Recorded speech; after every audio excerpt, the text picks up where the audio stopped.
पिछली क्लास में हमने स्विट्ज़रलैंड में प्रत्यक्ष लोकतंत्र के बारे में अध्ययन किया।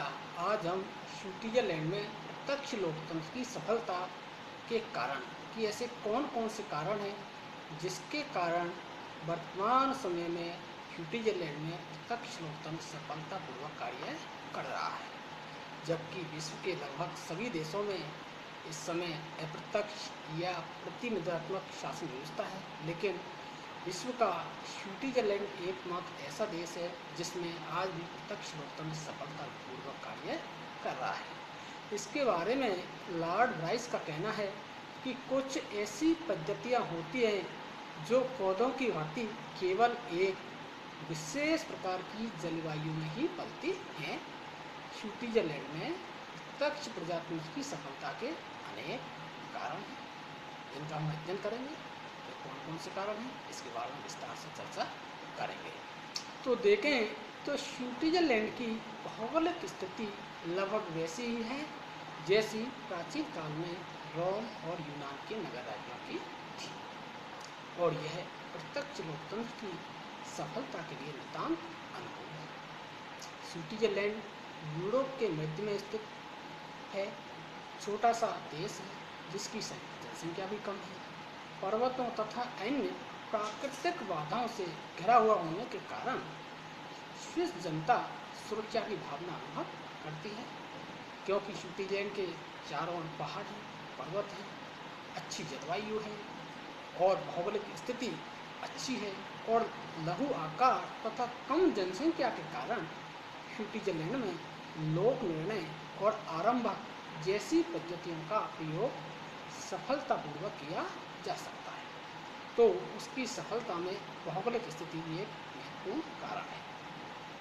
आगे हम देखें तो यह स्विस नागरिकों का चरित्र ही वह तत्व है जिसने प्रजातंत्र की सफलता में सर्वाधिक योग दिया है, महत्वपूर्ण भूमिका निभाई है।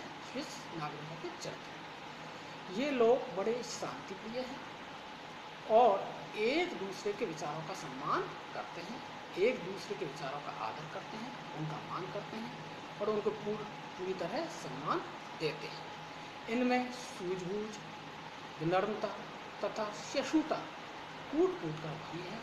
ये लोग राजनीति को एक गंभीर विषय मानते हैं और बिना किसी आवेश तथा स्वार्थ के इसका संचालन करते हैं। लोकतंत्र के लिए आवश्यक है कि नागरिक चरित्रवान होने चाहिए, शिक्षित होने चाहिए, बुद्धिमान होने चाहिए, विवेकशील होने चाहिए तथा व्यावहारिक होने चाहिए। तो स्विट्ज़रलैंड के नागरिक चरित्रवान हैं, शिक्षित भी हैं, बुद्धिमान हैं, व्यावहारिक भी हैं। स्विस नागरिक शिक्षित तो है ही, साथ ही व्यवहार कुशल, जागरूक और कर्तव्यनिष्ठ भी हैं। वो हर चीज़ के प्रति जागरूक हैं, लोकतांत्रिक शासन व्यवस्थाओं के प्रति जागरूक हैं और अपने कर्तव्य के प्रति पूरी सजगता से कार्य करते हैं, कर्तव्य का पूरी तरह से ध्यान रखते हैं। आगे देखें तो स्विट्ज़रलैंड में आर्थिक असमानता अन्य देशों की तुलना में बहुत कम है। स्विट्ज़रलैंड के अधिकतर लोग निम्न मध्य वर्ग के हैं। बेकारी तथा दरिद्रता की भीषण समस्या वहाँ पर नहीं है। जैसा कि अब देखें कि अधिकतर लोकतांत्रिक देशों में जो पिछड़े देश हैं उनमें इस समय बेरोजगारी और गरीबी की स्थिति बहुत ज़्यादा है, और इस कारण वहाँ पर लोकतांत्रिक शासन व्यवस्थाओं के संचालन में दिक्कत भी आती है। लेकिन स्विट्ज़रलैंड के अंतर्गत आर्थिक असमानता कम है और लोगों के बीच आर्थिक आधार पर भेदभाव ज़्यादा नहीं है। इस कारण वहाँ पर लोकतांत्रिक संस्थाएं सफलतापूर्वक अपना कार्य कर रही हैं और आर्थिक स्थिति के प्रति असंतोष और रोष नहीं है। इस आर्थिक पृष्ठभूमि ने प्रत्यक्ष प्रजातंत्र को सफल बनाने में बहुत योगदान दिया है। स्विस समाज में सब नागरिक समान हैं, उनमें कोई वर्ग विभेद अथवा ऊंच नीच की भावना नहीं है। सब एक दूसरे का सम्मान करते हैं। सामाजिक दृष्टि से देखें तो सभी लगभग समान हैं। इस कारण से वहाँ पर प्रत्यक्ष लोकतंत्र सफलतापूर्वक कार्य कर रहा है। स्विट्ज़रलैंड में लोग परंपराओं का पालन भी बड़े सम्मान से करते हैं। प्रत्येक राष्ट्र की जड़ें उसके अतीत में, उसके इतिहास में होती हैं। स्विट्जरलैंड को भी गत 700 वर्षों से चली आने वाली प्रत्यक्ष लोकतंत्र की परंपराओं पर अभिमान है। उन्हें अपनी परंपराओं पर, प्रत्यक्ष लोकतंत्र और उसके गणतंत्र पर गर्व है।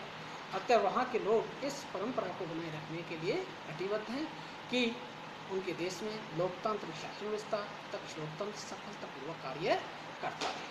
आगे देखें तो स्विट्जरलैंड में राजनीतिक दल तो हैं और बहुदलीय व्यवस्था भी है, क्योंकि एक दलीय, दो दलीय, बहुदलीय राजनीतिक व्यवस्थाएं होती हैं। तो स्विट्जरलैंड में देखें तो वहाँ पर बहुदलीय राजनीतिक व्यवस्था है। जैसे अमेरिका, ब्रिटेन में देखें तो वहाँ दो दलीय राजनीतिक व्यवस्था है, भारत में देखें तो बहुदलीय राजनीतिक व्यवस्था है, और इसी प्रकार स्विट्जरलैंड में भी बहुदलीय राजनीतिक व्यवस्था है। लेकिन दलबंदी की भावना बहुत उग्र न होने के कारण स्विट्जरलैंड राजनीतिक दलों कि उन अनेक बुराइयों से अछूता है, मुक्त है, जो अन्य देशों में विद्वान हैं।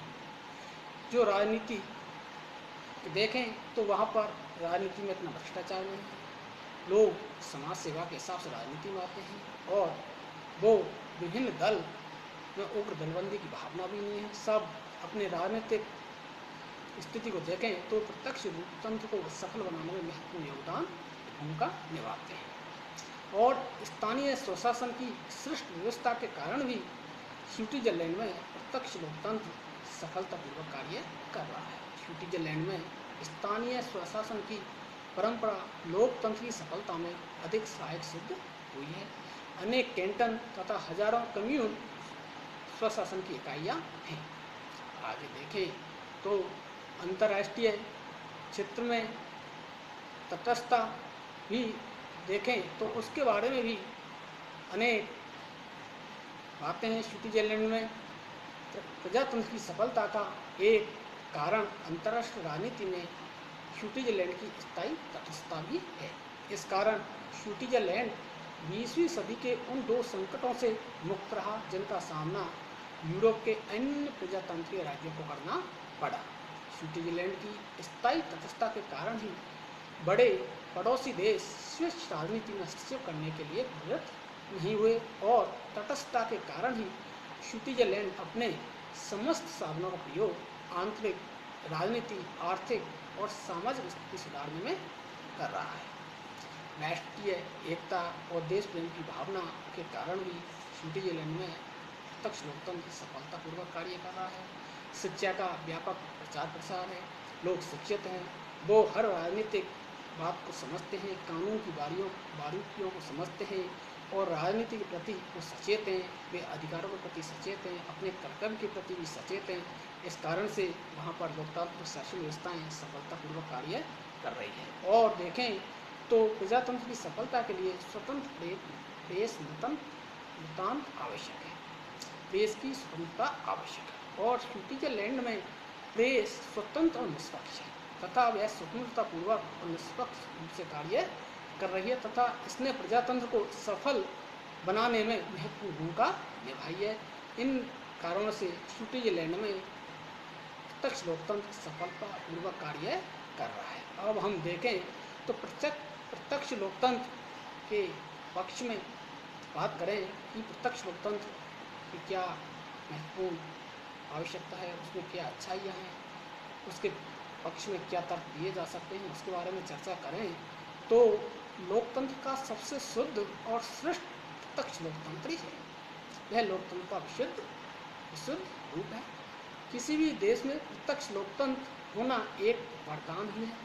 यह प्रत्यक्ष लोकतंत्र इसलिए अपनाया जाता है कि वर्तमान में प्रत्यक्ष लोकतंत्र संभव नहीं है, क्योंकि बड़े बड़े देशों में उनकी जनसंख्या ज़्यादा होती है, उनका क्षेत्रफल ज़्यादा होता है। ऐसी स्थिति में वहाँ पर प्रत्यक्ष लोकतंत्र को अपनाना संभव नहीं है। लेकिन स्विट्जरलैंड जैसे देश में वहाँ पर प्रत्यक्ष लोकतंत्र को अपनाया गया है, क्योंकि वहाँ का क्षेत्रफल भी सीमित है और जनसंख्या भी उनकी सीमित है। देखें तो सरकार प्रत्यक्ष लोकतंत्र का जो रूप होता है उसके कारण सरकार जनता का ध्यान रखने वाली और उसके प्रति उत्तरदायी बनी रहती है। सरकार के उत्तरदायित्व में वृद्धि होती है। वह अपनी शक्ति का दुरुपयोग नहीं कर सकती। क्यों नहीं कर सकती? क्योंकि वह जानती है कि उसके कार्यों पर जनता अपनी प्रतिक्रिया जनमत संग्रह द्वारा उसके प्रतिकूल व्यक्त कर सकती है। इसलिए सरकार उत्तरदायी होती है। प्रत्यक्ष लोकतंत्र राजनीतिक शिक्षा का सर्वश्रेष्ठ साधन है। सभी नागरिक देश के शासन और उसके कार्यों में रुचि लेते हैं। वे सार्वजनिक विषयों पर विचार विमर्श और वाद विवाद करते हैं।